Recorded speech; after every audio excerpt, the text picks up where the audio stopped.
So, hi guys! Ito ang aking vegetable garden sa rooftop. Ayan. Meron tayong lemongrass. Ito pala ay tour. Char. Garden tour. So, dito sa entrance, medyo makalat. Huwag nyo nang pansinin. Maraming mga hindi ko nalinis. So, ito yung tinatawag na Italian broccoli. Medyo ano pa yung boses ko. At may sipon pa tayo. So, ayan, hindi ko na siya na-harvest.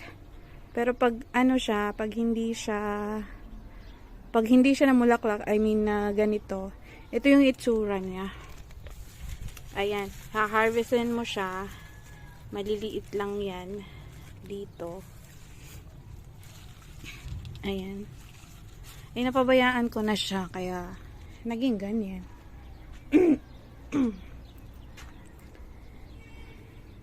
Ang gagawin ko, kasi naubusan na rin ako ng buto. So, gagawin ko na lang siyang buto para meron tayong pangtanim. Tapos dito naman, may maliit tayong papaya.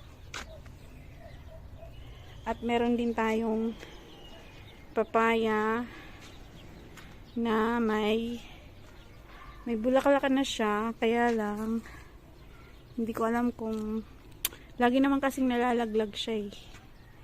So ayun, hindi siya healthy. Tapos dito meron tayong sili. May bulaklak na siya. Sili na maanghang to. So kakaumpisa pa lang niya mag-flowers. Tapos ito pala yung mga eggshells, nilalagay ko lang siya dyan.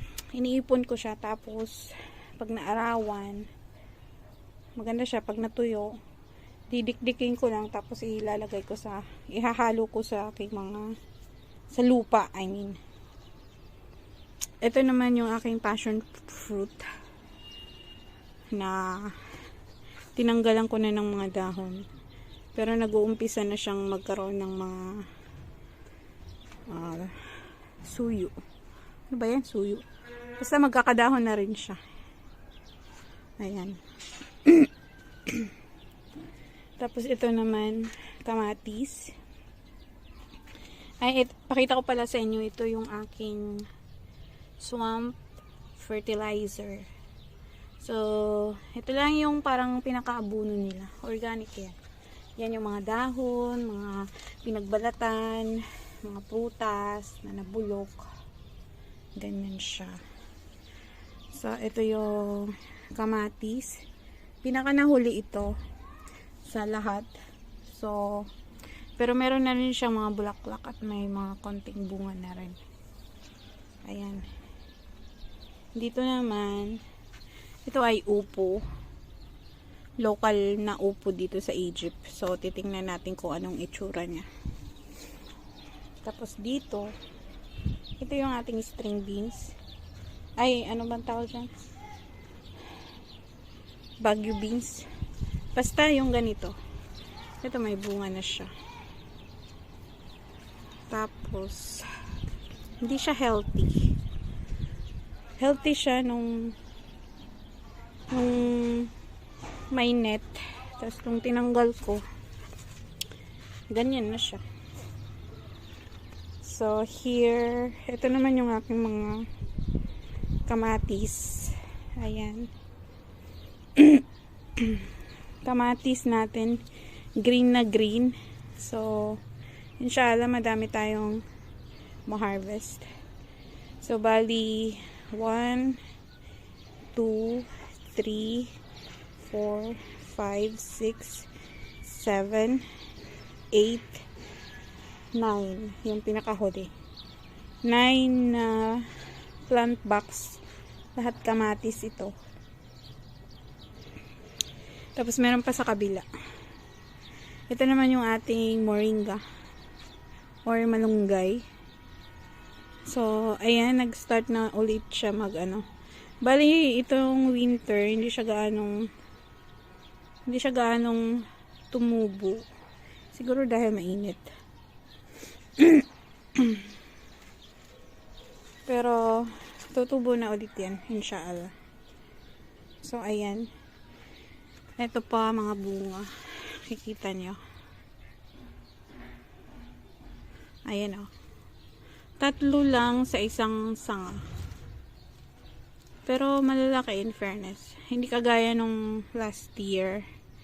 Last year, madami siyang bunga, pero hindi ganun kalalaki. This year naman, napansin ko, merong yung malalaking malalaki, pero kukunti lang. Kagaya dito. Ito, sobrang laki nito. Ayan.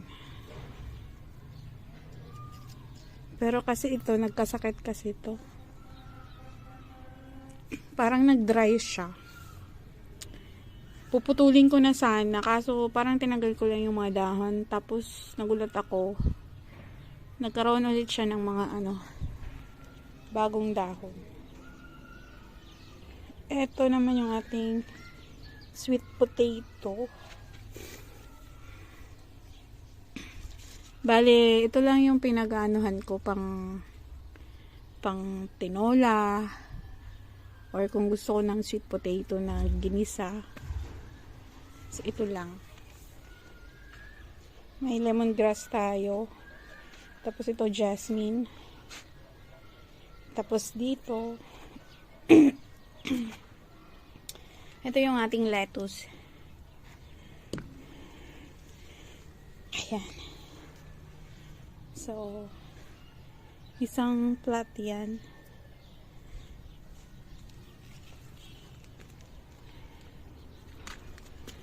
Takpan lang natin kasi yung mga ibon. Uunahan ako mag-harvest. O, diba?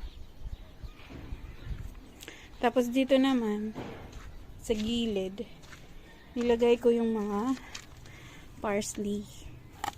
Or, ewan ko, coriander. Yan. Masarap to sa omelette. Or sa scrambled egg. Nahalo ko siya. Punta naman tayo dito sa kabilang room. So, medyo may araw pa. Dito kamatis ulit tayo. Ayan. Kamatis at saka kamatis. And then, dito, mga cabbage. So, ayan. Nagka-problema ako sa cabbage. Kasi, meron na siyang flower. Yung iba, may mga flower na. Tapos, yung iba, yung parang lang, head niya. Yung parang ulo. Ayan, nakabuo na siya. Pero yung iba, lumabas na yung pakita ko sa inyo. Lumabas na yung bulaklak. Oh. Tapos ito, okay siya dito. Ewan ko. Hindi ko inaasahan. First time ko magtanim ng cabbage this year. So, hindi ko alam kung paano. Basta lang, tamang dili. Tamang dili. Tamang lagay ng swamp fertilizer. Yung parang pinagbabara ng mga dahon. So, ito, madami siya. Tapos, meron pa dito. Tapos, yung ating garlic. Tapos, dito. Medyo makalat. Tapos, dun, may basil. Dun sa dulo. Tapos, may spinach ako dyan. Ayan. So, hindi pa ako nakapaglinis. Dami kong ginagawa. Basta, okay sila. Nadiligan ko na. So, labas tayo. So, dito, ito yung aking mint. Tapos, nagtanim ako ngayon lang ng ampalaya. Ampalaya, tsaka upo. Yung galing sa Pinas. So, dito naman, mga lettuce. Ito, lettuce bago. Ito, mga 1 buwan na to. Ayan. Gusto nyo bang makita? Saglit. So, ito na yung ating lettuce.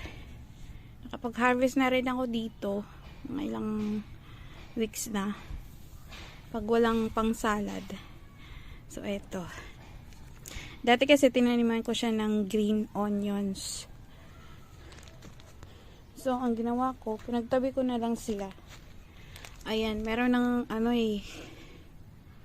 Ang tawag dyan? Bulaklak. So, papabulaklakin ko lang din sila. Para meron tayong buto. Ayan o na kinakain ng ibon. So, in fairness naman, healthy sila. Tapos dito ano to? Bagong tanim na tawag dyan dill.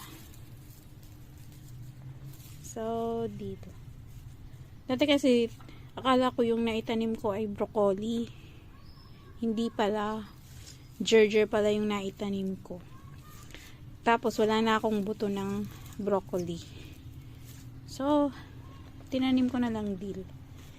Ito pa yung iba nating lettuce. Tapos, lettuce. Ayan. Dito ko nilagay yung mga puno. Puno ng lemon, yan. Ito naman bayabas. Or guava, in English. Char. Tapos ito, parang peach. Winter kasi kaya wala silang dahon. Tapos ito naman, ito ay apple. So nag-uumpisa na siyang magkaroon ng bulaklak. Magbubulaklak siya, tapos magiging apple. So ito yung extension sa aking garden. Inshallah doon maglalagay ako ng mga ampalaya, ganyan. Upo or kalabasa. Titingnan natin. Naging busy kasi ako. Tsaka nagkasakit ako. Hindi pa nga ako magaling. May sipon pa ako. Ayan. Medyo makalat pa yung ating rooftop. Pero, carry na.